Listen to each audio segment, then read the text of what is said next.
साथियों, आज हम लोग इस क्लास में सुमित्रा नंदन पंत का जीवन परिचय देखने वाले हैं, जो कि बहुत ही इम्पोर्टेंट है। यह क्लास 10th वालों के लिए है।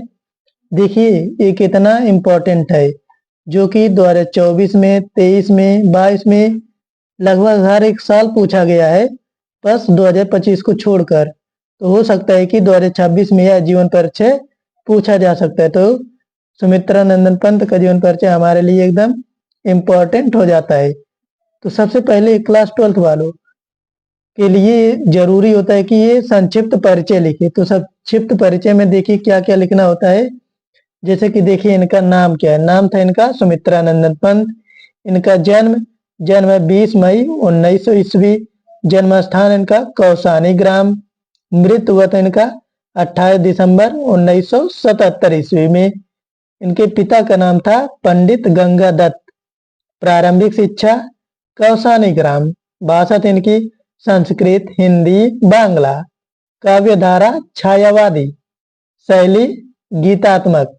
अब हर एक टीचर क्यों कहता है कि आप संक्षिप्त परिचय लिखिए, क्योंकि एक टीचर ही समझ सकता है कि संक्षिप्त परिचय का महत्व क्या है। क्योंकि कोई भी टीचर जब लॉन्ग भाषा को संक्षिप्त में पा जाता है तो वहीं से आप लोगों को चेक करके 5 नंबर तुरंत दे देगा। तो इसलिए जब आप संक्षिप्त परिचय लिखे रहेंगे तो टीचर इसी को देखकर जान जाएगा कि आपको कितना आता है। ज्यादातर वो लोग जन्म और मृत्यु ही देखते हैं कि आपने सही लिखा है या नहीं, इसलिए संक्षिप्त परिचय लिखना बेहद जरूरी होता है।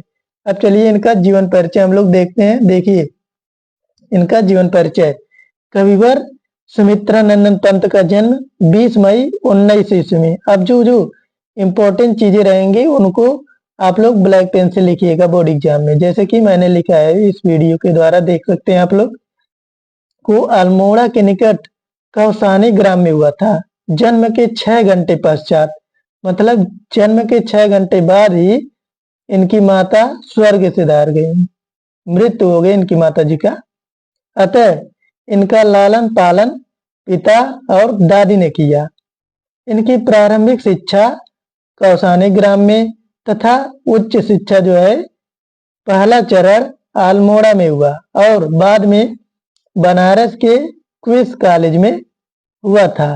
इनका काव्यगत सृजन यहीं से प्रारंभ, मतलब काव्य में भाग लेने का सृजन यहीं से प्रारंभ किया इन्होंने स्वयं ही अपना नाम गुसाई दत्त से बदलकर सुमित्रा नंदन पंत रखा।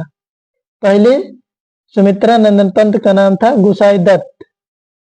उसके बाद काशी में पंत जी का परिचय सरोजिनी नायडू तथा रविन्द्रनाथ टैगोर के काव्य के साथ साथ अंग्रेजी को रोमांटिक कविता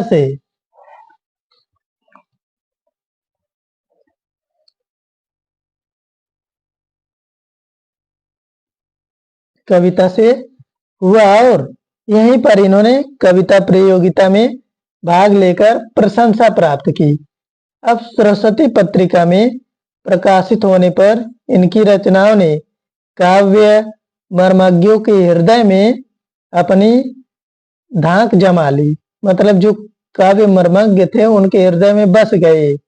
वर्ष 1950 में ऑल इंडिया रेडियो के परामर्शदाता पद पर नियुक्त हुए और वर्ष 1957 तक ये प्रत्यक्ष रूप से रेडियो से संबंध रहे, मतलब जुड़े रहे। ये छायावाद के प्रमुख स्तंभों में से एक थे। इन्होंने वर्ष 1916 से 1977 तक साहित्य की सेवा की। 28 दिसंबर 1977 को प्रकृति का यह सुकुमार जो है कवि पंचतत्व में विलीन हो गया, मतलब इनका निधन हो गया 28 दिसंबर 1977 को। अब इनकी रचनाएं देख लेते हैं। इनकी काव्य जो है वीणा, पल्लव, गुंजन और स्वर क्रीड़ा। नाटक इनकी रजत, रश्मि, शिल्पी, ज्योत्सना। उपन्यास इनकी पल्लविनी, अतिमा, युगपथ। आप लोग ऐसे ही जीवन परिचय लिखकर 5 में 5 मार्क्स गेन कर सकते हैं। तो आप लोगों को सबसे पहले यहाँ पे लिखना जरूरी है उनका संक्षिप्त परिचय। जो कि एकदम इम्पोर्टेंट हो जाता है। और वीडियो पसंद आई हो तो उसको ज़्यादा से ज़्यादा लाइक कीजिए और अपने दोस्तों के पास शेयर कीजिए। धन्यवाद।